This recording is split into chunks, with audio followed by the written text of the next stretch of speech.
Introducing Solving Tornadoes, I will hereby start with a statement that will put my larger message into context. When everybody is confused, everybody pretends. When everybody pretends, everybody stays confused. So, I am saying that everybody is confused. I am saying that everybody is pretending. And I am also saying that I am the first person to stop pretending. I am here to help you also stop pretending.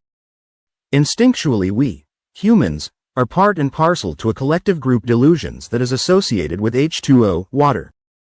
I first noticed it as such, a genuine delusion common to the members of a group, over 15 years ago when I found that I was unable to find a simple explanation for the physics of H2O surface tension. This is the story of how I was able to find a simple and correct understanding of H2O surface tension, and it is also the story of how I used this discovery as a stepping stone to further discover the correct understanding of the structural role of water in the physics of storms and in the physics of atmospheric flow and the interplay between them.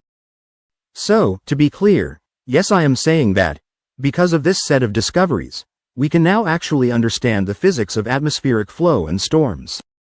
We can now literally envision the structure that exists in Earth's atmosphere.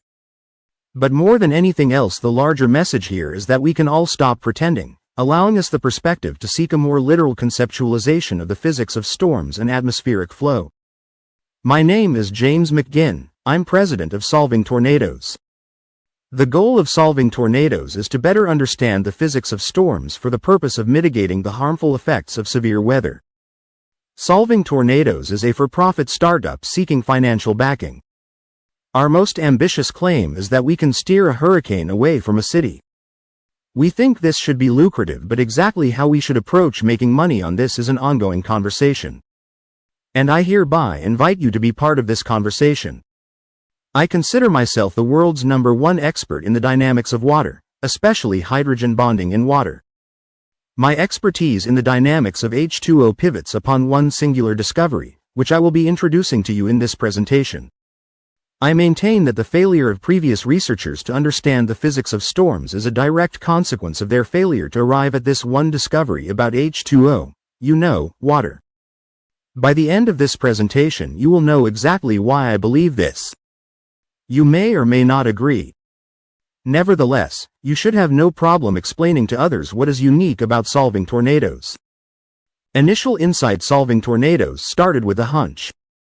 Show a picture of a tornado. Point to the sheath of a vortice in the picture. The hunch is that this was not just air that has taken a circular trajectory. It is a form of water mixed into air, and the water therein has amplified surface tension properties. And these amplified surface tension properties provide for genuine structural capabilities. Be aware that this sheath has a thickness to it, so these structural properties exist in 3 dimensions, something that differentiates it from its namesake, surface tension, which exists only on the surface of liquid water. It is literally a plasma that maintains a circular trajectory. Point to circular trajectory. This circular trajectory allows it a central channel of flow. It is a conduit, a pipe. I think of this plasma as the lead of the lead pipes of the plumbing of the atmosphere. Aren't tornadoes isolated events?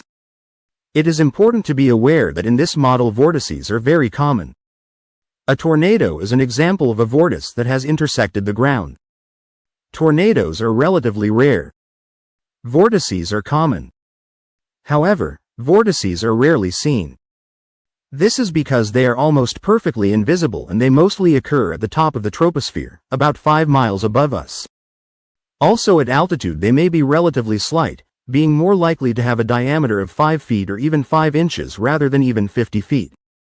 In this presentation I am going to explain the very peculiar physics that allows this water-based plasma to emerge and persist as the structural basis of vortices in the atmosphere, and that allows them to serve as the means by which storms and atmospheric flow takes place in the atmosphere. I will sometimes refer to this phenomenon as vortice plasma.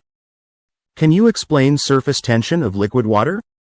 Firstly, I would like you to consider the concept of surface tension of liquid water, it being a known but not well understood quality of water. Show a diagram representing bulk water with a surface. Describe that the water molecules on the surface are the same as those below. But the molecules on the surface have a different property than those below the surface. Allow me to pose a rhetorical question. What is the reason the H2O molecules on the surface have different qualities than those below the surface? More specifically, can you explain why the molecules on the surface have tensional forces while those below the surface do not? Why is this? Are they not the exact same molecule? If we were to switch the molecules on the surface with those below, we would find that the behavior stayed on the surface. How can we explain this? I do know the answers to these questions. Before the end of this presentation, you too will know the answers to these questions. And I want to assure you now that knowing the answer to these questions will lead us down the path to understanding how this same phenomenon, when amplified, provides for the structural basis of tornadic vortices. Larger question emerges. What else don't we understand about water and surface tension? When I began this investigation over 10 years ago, I didn't have a way to explain surface tension. And so, I didn't have a way to explain my hunch that tornadic vortices were an amplified form of this same phenomenon. I looked for inspiration in books and on the internet and found almost nothing. When I discussed these ideas with experts in tornadogenesis, they would make dismissive remarks along the lines that there was no basis for such speculation. I presented them with the same challenge that I presented to you above. They too failed to put forth an explanation. I explained my premise that I suspected that our inability to explain this phenomena was the crack upon which we can get out fingernails and pry open and reveal a central insight that will lead to deeper understanding of the physics of storms. None of this rhetoric impressed the experts. They assured me that our inability to explain surface tension was just a nuisance, not the basis for explaining the majesty and power evident in storms after all. Surface tension is so slight that it is almost unnoticeable. Then I found this. Huge potential for structure hidden in water. Show video of a .50 caliber rifle being shot into a pool. Note that the bullet didn't even travel 3 feet before it broke into multiple pieces. As you can plainly see, the potential for structural capabilities in water is huge. But this still doesn't answer the question. How can we explain this phenomenon? There is an additional conceptual challenge brought to the forefront by this example. This .50 caliber example indicates extreme brevity of the phenomena. The surface tension appears on the scene and an instant later it disappears. Obviously, this is an issue if we are to imagine it as the basis of tornadic vortices that require persistence for hours or at least minutes. On top of all of this, I began to wonder if possibly there was some kind of fundamental error with our understanding of this phenomena and/or with H2O. I decided to do an in-depth analysis. And this is what I found. Take a deep breath. It is at this point in this presentation that we need to pause to take a deep breath. We are about to endeavor into an explanation that is highly technical, highly counterintuitive, and even highly emotional. Highly technical. It is highly technical because we have to conceptualize the scenario being in an energetic state that produces effects that feed back to be causal on a continuous basis, and there is no simple way to conceptualize this. Instead, as you will see, it requires a high degree of visualization and constant reassessment. We have to kind of create a little video in our minds to fully conceptualize it all. Highly counterintuitive. It is highly counterintuitive because we generally associate higher degrees of structural capabilities with higher degrees of bonding, higher degrees of interconnectedness, and in this case there are aspects to our explanation that demonstrate the exact opposite of this intuition. Specifically, as you will see, higher degrees of bonding, comprehensive connectedness, defeats the strength of the underlying structural abilities. Highly emotional. It is emotional because it involves exposing an error made by one of the heroes of science, Linus Pauling, a Nobel Prize winner in chemistry. Show a picture of Pauling. What Pauling got right about hydrogen bonding in water. Linus Pauling understood many aspects of hydrogen bonding between water molecules. 1. He understood the oxygen molecule as possessing 2 non-bonding, paired electrons on its outer valence and 2 unpaired electrons that became paired when they formed covalent bonds with 2 hydrogen atoms. 2. He understood that since the outer valence of each hydrogen atom was so close to its nucleus that this set the stage for electromagnetic lopsidedness when hydrogen atoms were covalently attached to larger atoms. 2. This resulted in the H2O molecule being polar. 3. He understood that the arrangement of electron pairs around the nucleus of the oxygen atom is tetrahedral, which set the stage for a 3-dimensional component to how H2O molecules attached to each. 3. Note. This brought complications with respect to representing H2O on flat paper. These complications are a source of confusion for students up to the present. 4. He understood that this same tetrahedral arrangement of electrons on the oxygen atom allowed each H2O molecule the ability to potentially form 4 hydrogen bonds, one each with up to 4 neighboring H2O molecules. 5. He understood 2 of these 4 locations, where the hydrogen is attached, being predominantly positive in charge, and the other 2, on the body of the oxygen molecule, being predominantly negative in charge. 6. He understood that because of this distinction in charges that this would dictate a general consistency or symmetry in the way H2O molecules attach to each other, in accordance with the standard rules of negative and positive attraction and repulsion. Demonstrate an oxygen molecule. Show 2 attached hydrogen. Visually demonstrate the electrical gradients, 2 positive and 2 negative, protruding from their respective locations on the H2O molecule. 1. He correctly understood the bonding relationship being hydrogen bonds as involving touching between water molecules, similar to an ionic bond, and not bonded pairs as in covalent bonding. 1. And he understood these charges as being partial, and thus there existed an upper limit in the strength of hydrogen bonds. 2. Also, Pauling employed a somewhat arbitrary but not imprecise notion of electronegativity to describe the source of the charge differences that underlie the strength of the bonds that form between H2O molecules. 2. This was especially useful as heuristic for introducing the concept of hydrogen bonding to students. Pauling's blunder, Pauling's omission. But here is where Linus Pauling made 2 mistakes that would compromise his model.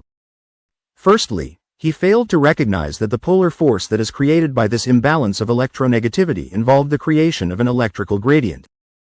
And these actual electrical gradients are the actual manifestation of polarity.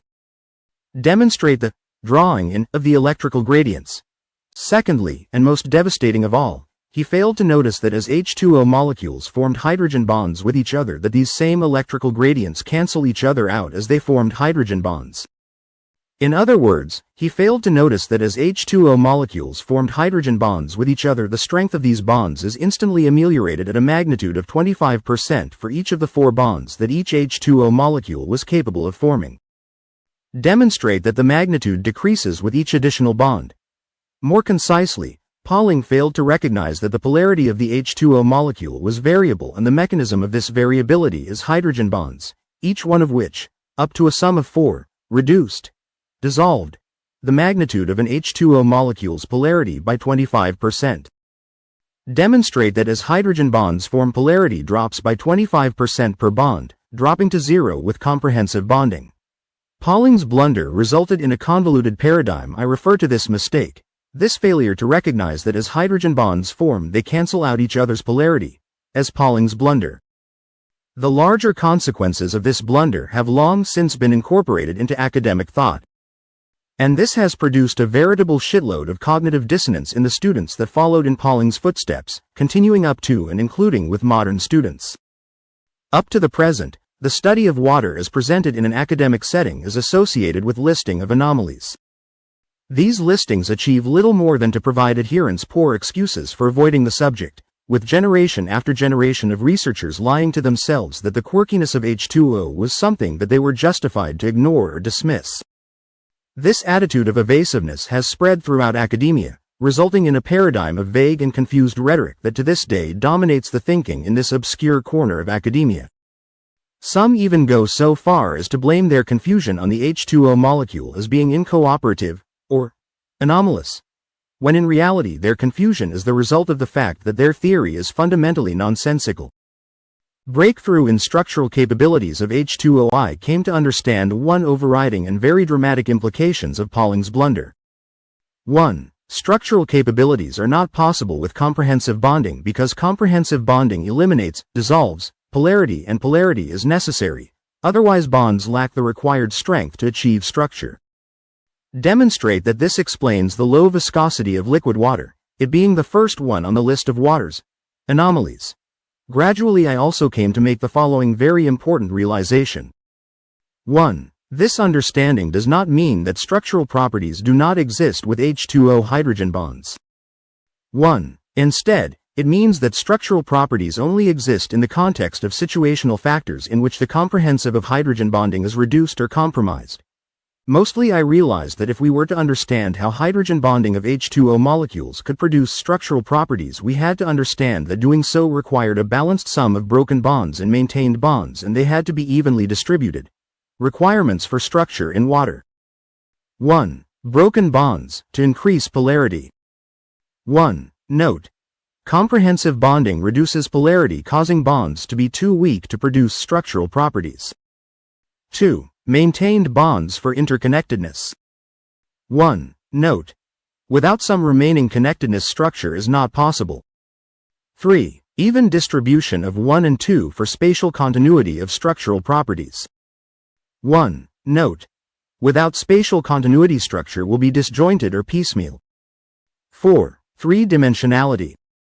4. For this phenomenon to produce structural strength, it can't only be in 2 dimensions, it has to be in 3 dimensions. 1. This was realized previously. Refer to the thickness of the sheath of atmospheric vortices versus thickness of water surface. Surface tension along surface of liquid water explained. With this understanding in mind, we can now attempt an explanation of H2O structure that is specifically associated with the surface of liquid water, and which is typically called surface tension. If you remember, the question was what is different about the molecules on the surface. Show same diagram of molecules on surface and those below. 1. The H2O molecules on the surface are only hydrogen bonded on 3 of the 4 sides that they can potentially form hydrogen bonds, and therefore 25% of their polarity remains, allowing for relatively strong attachment to their neighbors. 1. Whereas below the surface the bonding is comprehensive and therefore very little or even 0% of the polarity remains, allowing for very loose, and highly elastic, attachments between neighboring H2O molecules. 1. Also be aware that the continuity of the surface allows for the structural properties to be widespread. 1. However, the thinness of this phenomena causes it to be very weak, 2-dimensional, 50 caliber bullet explained, 3-dimensional surface tension. We can now also explain the more dramatic emergence of structural properties associated with the 50 caliber bullet as it impacts water. 1. There is a huge amount of energy associated with this. 1. Upon impact the bullet immediately begins breaking bonds and, at one and the same time, it immediately begins increasing the polarity of the H2O molecules, causing some of them to form very strong bonds. 1. Where strong bonds are formed, there is an instantaneous increase in their ability to transfer energy from the tip of the bullet into the water, causing more breakage of bonds, causing more increase in polarity, causing more stronger bonds, causing an even greater increase in the ability of the resulting network of H2O molecules to transfer more energy, all of which causes the tip of the bullet to slow down even more. 1. And as the process continues, the tip of the bullet stops completely, allowing the rest of the bullet to overtake the tip of the bullet, resulting in the bullet breaking up. So, to reiterate, there is kind of a cascade effect of breaking bonds, increase in polarity, and formation of stronger networks of completed bonds possessing comprehensive structural properties, in 3 dimensions, bringing the tip of the bullet to a full stop, resulting in the destruction of the bullet. Vortis plasma explained. It being the focus of this presentation, there remains one form of H2O structural properties that we need to explain. That associated with the sheath of atmospheric vortices. To be explicit, the sheath is the moist part of a vortice, the part that encircles the central, upward flow. And, of course, we are especially interested in explaining the persistence of this phenomena, as witnessed in tornadoes and other atmospheric vortices. If you remember, the brevity of the 50 caliber example left us without a means to explain the persistence evident in severe weather. Consider microdroplets and smaller nanodroplets that occur in abundance in the atmosphere. Droplets are constantly impacted from air molecules. Round droplets would generally have low polarity as they are highly bonded. Note: make sure this is explicit to the audience. Show the structure diagram. In a droplet, the only place we would find broken bonds would be along the surface. So there would not be much in the way of structural properties associated with round droplets in the atmosphere. However, consider that the more misshapen and elongated the droplets were, the more their distribution of broken to completed bonds approached 50%, this being a polymer of H2O molecules. They would be linked as in a chain. Eventually I came to realize that these polymer chains of H2O molecules would achieve an average polarity of 50%. And they would have a very consistent distribution of broken bonds to completed bonds. Of course this was good because it perfectly fulfilled the requirement of structure. Re-show the previous diagram that mapped out the 50-50 relationship. These polymers would have 50% polarity and 50% interconnectedness along the length of the polymer. And the distribution of broken to completed bonds would be perfectly uniform, completing the three main requirements for the emergence of structural properties.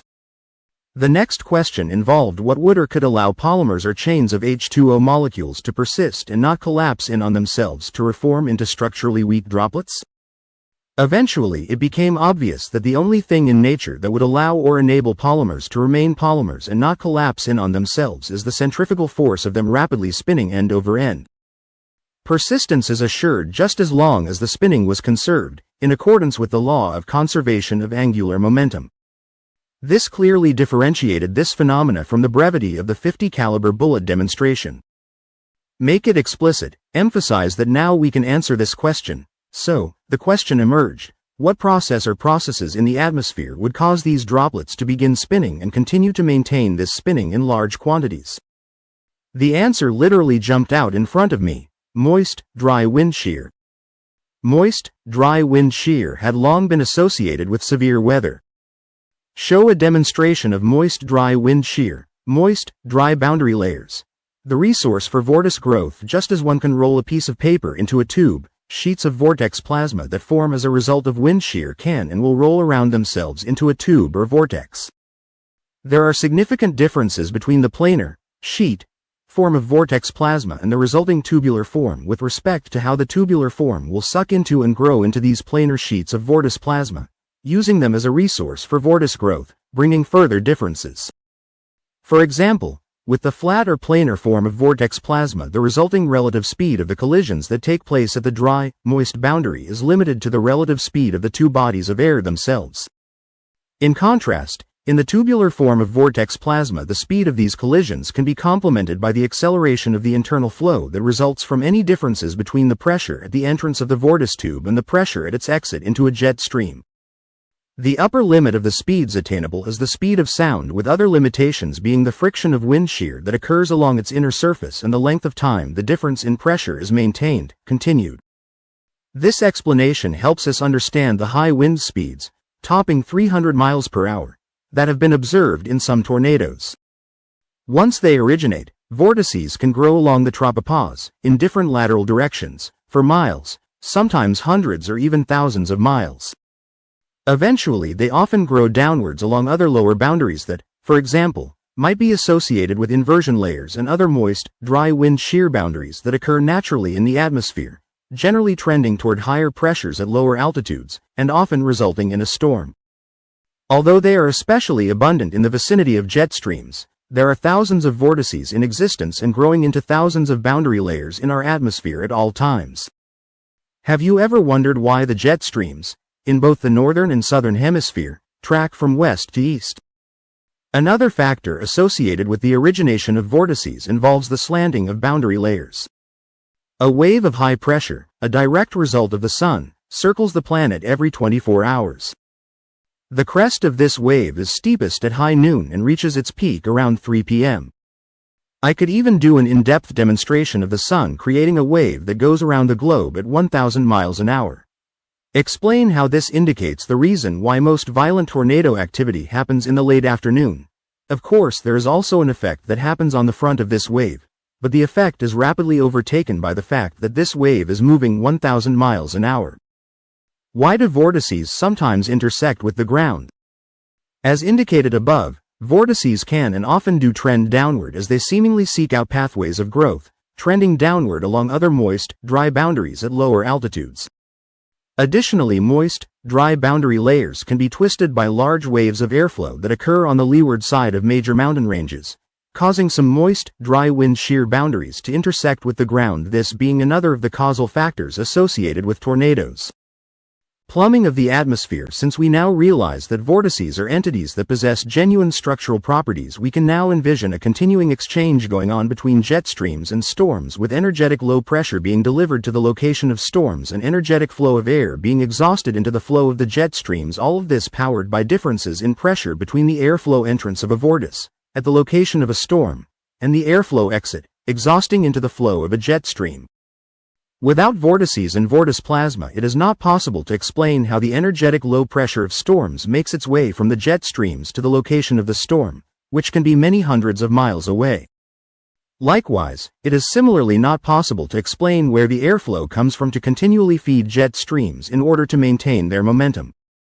Likewise, without vortices to deliver the energetic low pressure to the location of the storm, there's no way to explain the uplift that is often witnessed in storms. And there is no way to explain the how and why storms cause low pressure in their immediate vicinity. Now that we know that a vortice is composed of a plasma that possesses genuine structural capabilities, we can explain how and why the corkscrew movement of molecules within the sheath of a vortice are able to maintain a circular trajectory around the central flow, seemingly defying Newton's first law motion.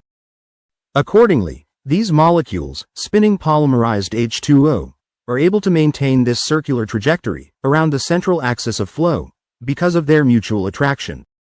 So there is no violation of Newton's first law. This conceptualization also helps us understand what gives vortice plasma its persistence, in that the interaction of the vortice plasma of the sheath with the central flow, drier air, is maintained all along the length of the vortice, where the central flow and the sheath interact. In other words, it is the maintenance of wind shear along the inner sheath of the vortice, causing continuous collisions with the spinning polymers of H2O, that maintains this spinning, and that thereby underlies the persistence of vortice plasma by constantly replenishing it. The destructive power of tornadic vortices as they encounter the ground can be explained as a result of the siphon effect of tubes that possess genuine structural properties, bringing a pocket of low pressure directly to the location where the mouth of the tornadic vortice achieves a seal against the flat ground surface, allowing it to gain leverage. Vortice leverage is instrumental with respect to severity of storms. The severity of a storm is dependent on vortices gaining leverage to become more effective conduits of the energetic low pressure that is being drawn from the jet stream, channeled through the vortice, and delivered to the location of a storm. Vortices can gain leverage three ways. Most commonly, they gain leverage simply by encountering boundary layers with which they grow.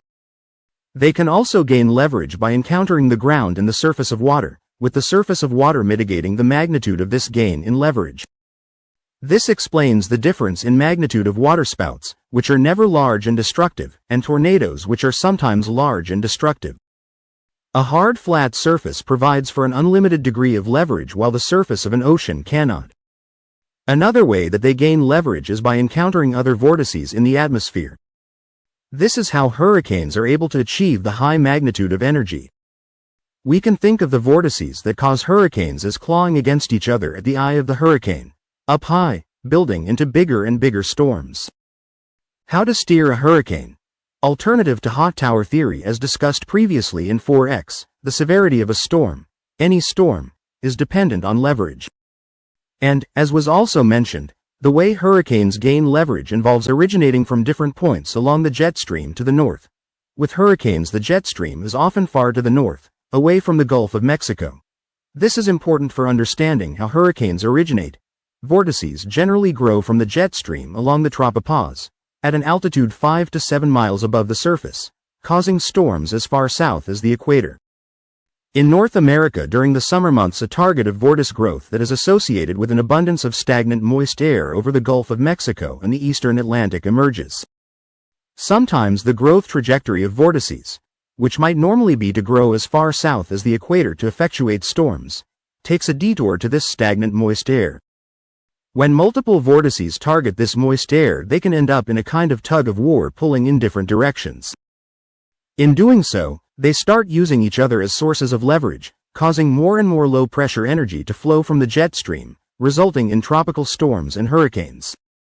The focus, or so-called eye of the hurricane, is pulled in all lateral directions by the net influence of the numerous vortices that feed it from 360 degrees when viewed from above. The movement of the eye will be in the direction of which of these various vortices provides the most low-pressure energy. This can generally cause them to move westerly from the Atlantic, across the Caribbean, and into the Gulf of Mexico toward the bulk of moist air. Inevitably they will move northwards, potentially passing over populated areas of the southern and southeastern United States. According to this new theory, steering a hurricane will be as easy as interrupting the vortices in the direction you do not want the hurricane to travel. This allows the unaffected vortices to become more dominant and pull the eye of the hurricane back towards the Gulf of Mexico. At Solving Tornadoes, we have developed 3 methods for mitigating the delivery of low pressure to a storm. All 3 of these methods involve, note, since the mitigation methods are trade secrets of Solving Tornadoes, it may require the signing of an NDA for anybody that desires to be informed of the details of these mitigation methods. One method involves interrupting the conditions in which vortices emerge. A second method involves bisecting vortices, causing them to pop like a bubble. And a third method involves clogging them up at the location of the storm using large rubber balloons. Thank you. We are seeking financial backing and are open to suggestions as to how we would make money on steering a hurricane away from a major city. End of presentation.